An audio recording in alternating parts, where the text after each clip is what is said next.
paradigms in the spirogram, if they are really recorded correctly or not. Otherwise, what happened? Your research report will be biased.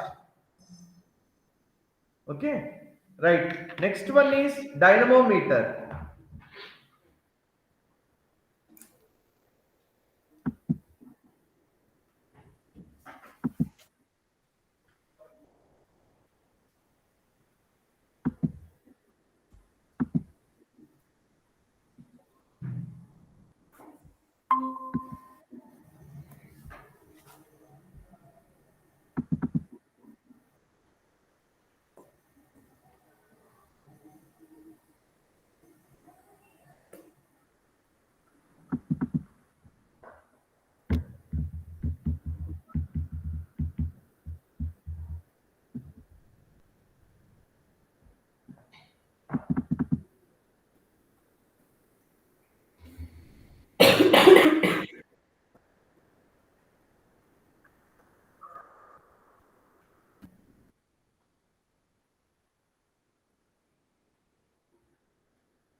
Now, handheld dynamometers in clinical practice.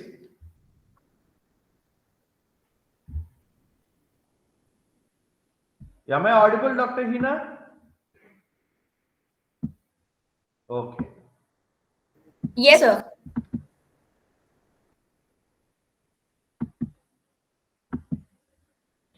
See, in clinical practice, you all know checking power is very important. Whether it is a neurological case, whether it is a musculoskeletal case, many times we come across the need to check the power.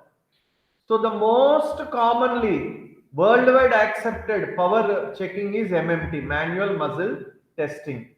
This is what, but manual muscle testing becomes morely subjective and if it is less below grade 3.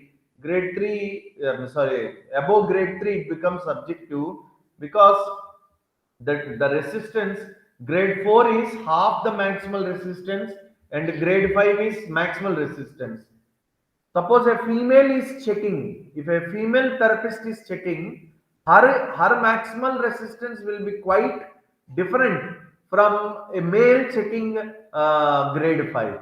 So after grade 3, that is grade 4 and 5, it becomes completely subjective. So you cannot come to an exact position that I mean you cannot exactly rely on the scores of 4 and 5. Okay, but grade 1, grade 0, grade 2, grade 3, they are all correct. They are all objective because they have got their own fixed limitation, so they can be correct. But 4 and 5 it depends on the therapist. If the therapist gives more resistance, then it becomes grade 5 maximal resistance. There is no such word, mean there is no limitation to the word maximum. If I tell you put maximal effort to your PhD program, how much effort? Mean there is no maximum means it's like infinity word. There is no limitation. So, but we have certain instruments in our clinical practice where we can evidently find out the power. One of them is your dynamometer. See what the dynamometer I am showing you here in this diagram. This is available in foreign countries. Uh,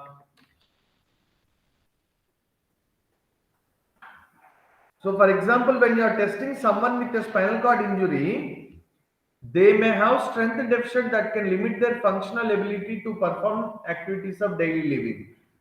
So, suppose if you have spinal cord injury, muscle strength testing is used to document recovery or loss of motor function early in SCI as well as measure improvements in strength in chronic spinal cord injuries.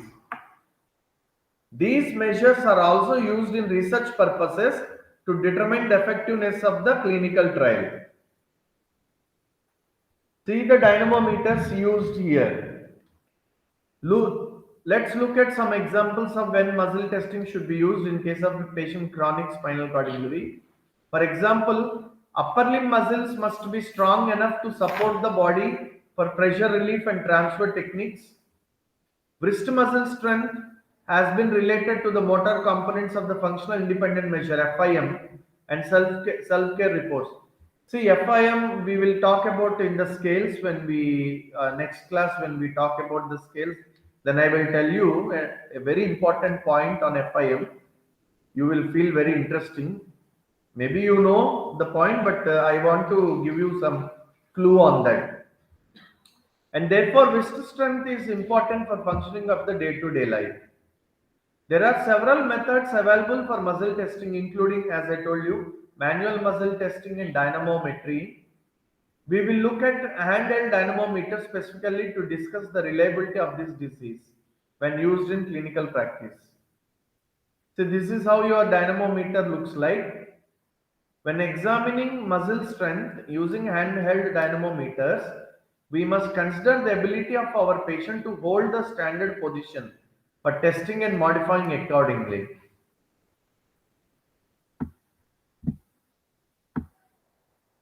Consider the length tension relationship of the muscle. In your physiology, you have studied about the length tension. According to Starling's law, the force under normal physiological conditions, the rate of contraction of a muscle is directly proportional to the initial length of the muscle. So, the more you stretch a muscle, the more force of contraction will be more. Uh, did you follow what I told Dr. Apurva and Dr. Hina? Yes, sir. Yes, sir. Yes, sir. Length tension relation, the force of contraction in a muscle is directly proportional to the initial length of the muscle fiber. The more you stretch a muscle, the more strongly it contracts.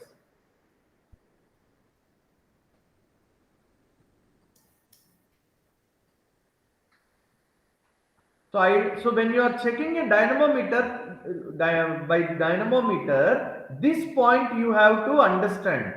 That means the initial positioning of the muscle when you are making any patient to do a movement and you are recording the dynamometer. See here. Suppose you are recording for biceps. If you are recording the test for biceps, you have to see through that the elbow is in complete extended position, so that the biceps is lengthened completely. Then when the biceps contracts maximally, then it will be done. Persons with the spinal cord injury may have difficulty assuming certain positions, and therefore testing their muscles in the optimal length tension may be difficult. When a gravity eliminated position is needed for testing, a person with SCI may be unable to assume such a position while still maintaining the optimal length strength relationship.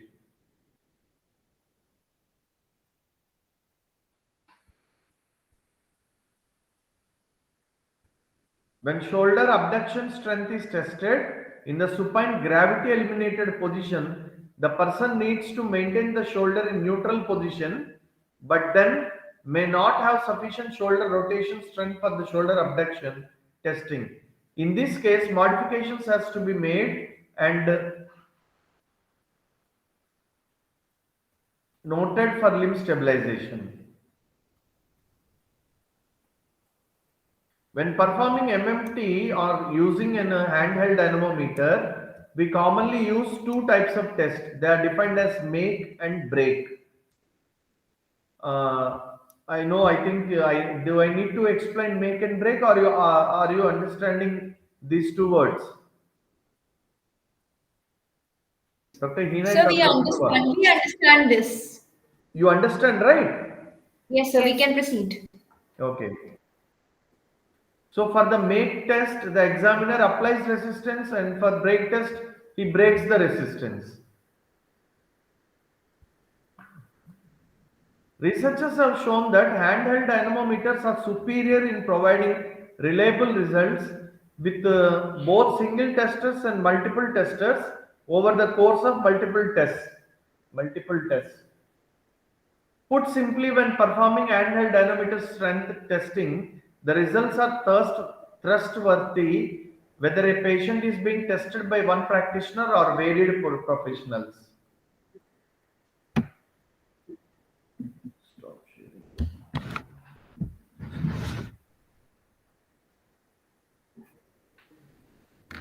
Dr. Hina, that is about the dynamometer, and I will show you our Indian made dynamometer. This is our Indian made dynamometers. Okay. Now, how we are to check this? In a study by effectiveness of therapeutic ultrasound and kinesiotape treatment in tennis elbow by Hamza Shaheen from Palestine University, what they have told, that was the, I searched many protocols, only one protocol I got. When you are, this is only for wrist strength. This is only for wrist strength. What you have to do is, your elbow should be in 90 degrees flexion. This dynamometer should be facing towards the patient, and then press 3 times and take the average.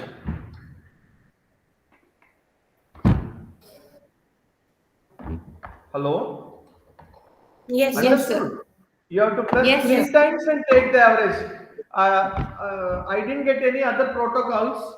I searched the best protocol what I witnessed is by Dr. Hamza Shaheen, effectiveness of therapeutic ultrasound and kinesiotaping in treatment of tennis elbow.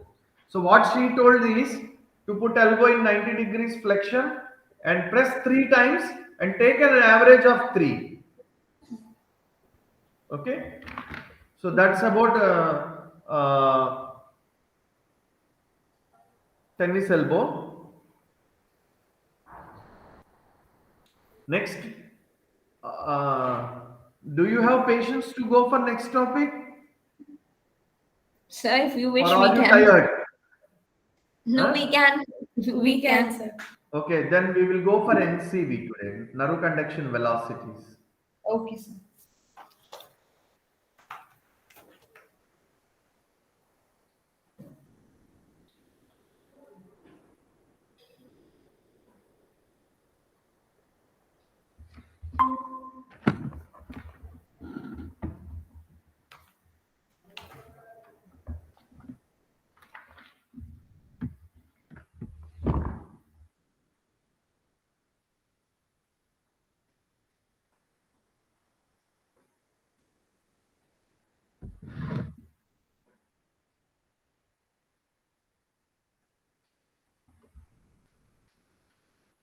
So Naru conduction velocity, it is also another a type of investigation to check the peripheral nervous system. It is the rate of acceleration through which impulses travel down the neural pathway. Actual Naru conduction velocity matlab, it is the rate of acceleration through which impulses travel down the neural pathway. It depends upon the fiber diameter and internodal distance. See, you all are aware that in a nerve, the saltatory conduction will be there. Saltatory conduction means the nerve impulse will jump from one node to the another node uh, node of Ranvier, one node of Ranvier to the second node of Ranvier, it will be jumping. So this type of conduction is called as saltatory conduction. So you internodal means nodes of Ranvier, how much distance is there? It also depends on that, and it also depends on the fiber diameter. Large diameter fibers and small diameter fibers. The larger the axon, the thicker the, please understand this line, very important. The larger the axon, the thicker the myelin sheet, longer the internodal distance, faster the NCV. That means if you have a large, that means the Naru conduction velocities are faster in large axons than smaller axons. The nerve conduction velocities are faster in nerves where the myelin sheet is thick than thin. Then they are faster in the nerves where the internodal distance is longer than the nerves where the internodal distances are shorter. Please understand this. Now, conduction velocity. It is the measurement made by the stimulating and recording electrodes from two different sides along the course of the nerve. So conduction velocity is equal to distance between the sides divided by distance in conduction time between the two sides.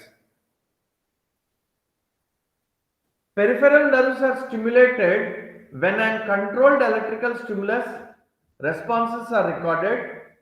See, there are certain things what we check in the nerve conduction velocity. Compounded motor action potential (CMAP), sensory nerve action potential (SNAP), F wave, and H reflex.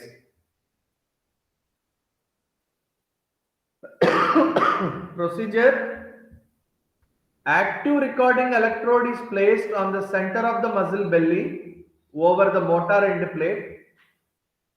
Reference electrode placed distally about 3 to 4 centimeters from the active electrode. Then stimulator placed over the nerve that supplies the muscle. Cathode is placed closer to the recording electrode. Why cathode is placed closer to the recording electrode? To prevent the hyperpolarization effect of anodal conduction block. Supramaximal stimulation is done keeping cathode close to the active recording electrode. Current needed is 20 to 50 milliamperes for motor NCS and 5 to 30 milliamperes for sensory NCS. Supramaximal stimulation is given. Supramaximal stimulation is the stimulation having intensity more than the threshold. That means you all know that the nerve gets excited with a threshold stimulus. Supramaximal means you are giving more than the threshold stimulus. You are going beyond the threshold stimulus. And why you have to give supramaximal stimulation? For prevention of hyperpolarization effect of anodal conduction block. CMAP, it is performed by the electrical stimulation of a peripheral nerve and recording from the muscle supplying it. Surface recording electrode is placed closer to the belly tendon and active electrode closed or on the motor point. The ground electrodes are kept between the stimulating and recording electrodes. CMAP biphasic potential with an initial negativity upward deflection.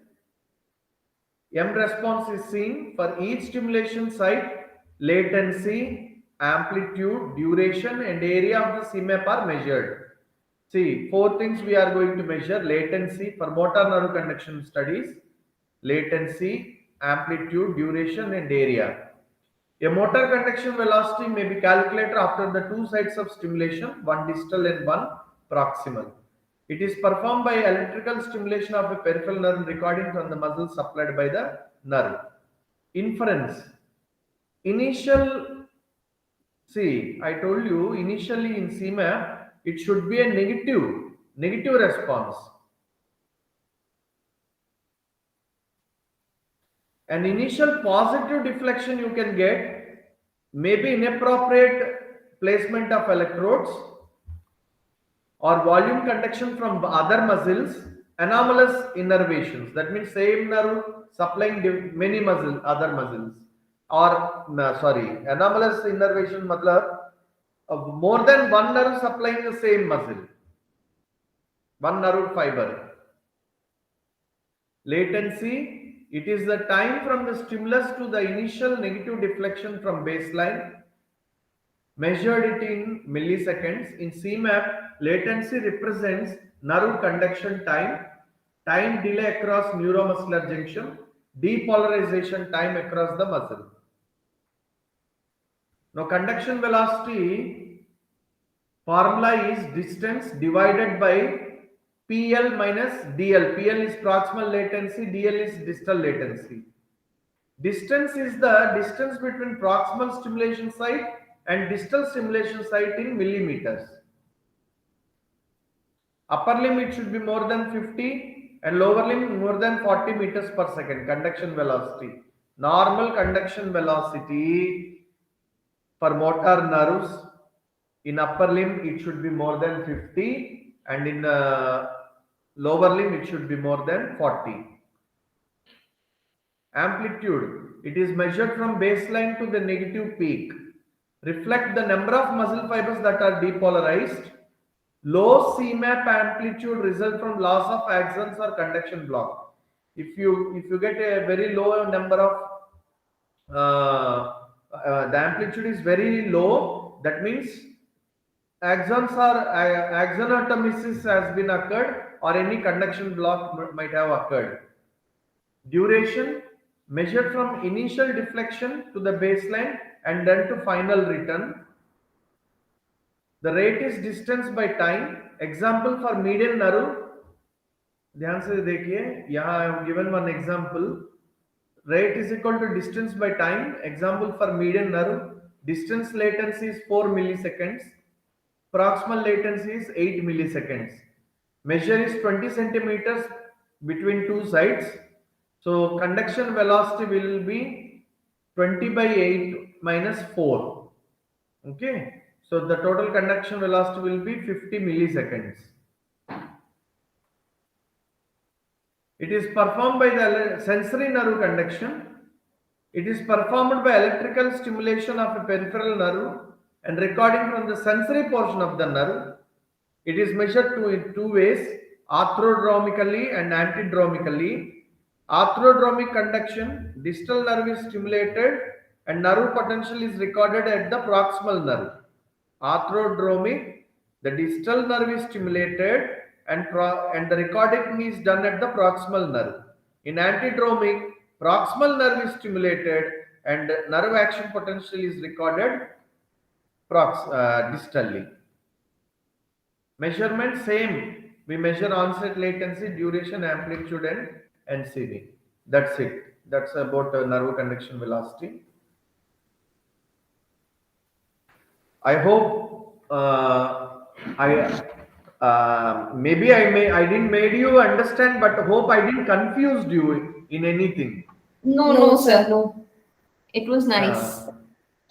The importance is that I should not confuse you. If I can't convince, it's okay, but I don't want to confuse you. Okay. So in the next class, Dr. Apurva and Dr. Hina, electrotherapy we will be discussing. Okay. See, electrotherapy you have studied already in bachelor, you already studied in masters, but few topics I want to clarify because I have seen in many therapists for doing wrong technique. So those techniques I will exemplify. Like one is Faradism under pressure. Faradism under pressure I want to show. I will record video and show you. Then Faradic foot bath. How exactly placement. Iontophoresis. Practically how to do iontophoresis. And then TDCS. Transcranial direct current stimulation. So I think these are very important. And many times few mistakes I have seen in the especially placing of electrodes, parameters. I have seen some confusion. So I will make videos and then we will have video presentation. So next week that will be our class. Okay, sir. Okay, see you all next week. Bye bye. Thank you, sir.